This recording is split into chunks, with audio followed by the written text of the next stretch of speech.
వారం రోజులు బట్టి మీరు ఏదైతే కోరికతో వచ్చారో ఆ కోరికను మళ్ళీ ఒక్కసారి మనసులో తలుచుకోండి.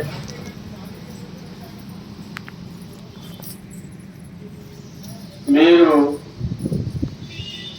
వేరేది ఏం పెట్టుకోకూడదు. మనసులోని పూర్ణంగా ఓం నమో నారాయణ మంత్రమే చెప్తూ ఉండాలి. పక్కవారితో మాట్లాడటం కానీ పక్కవారి వైపు చూడటం కానీ అన్నీ మానేసి పూర్ణంగా ఓం నమో నారాయణ మంత్రం చెప్పండి. ఆ మంత్రం ఒక్కటే మనల్ని ఈ కష్టాల నుండి ఈ బాధల నుండి విముక్తి చేస్తుంది.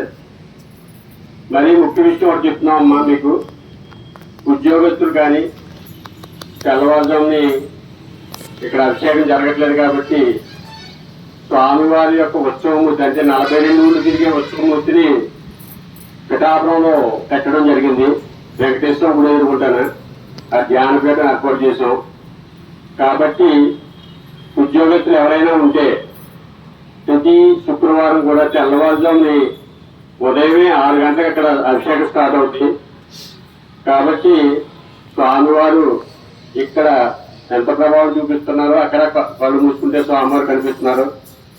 కాబట్టి ఉద్యోగస్తులు ఎవరైనా ఉంటే వాళ్ళు ఇబ్బంది పడకుండా అక్కడ అభిషేకం చేసుకుని వెళ్ళిపోవచ్చమ్మా.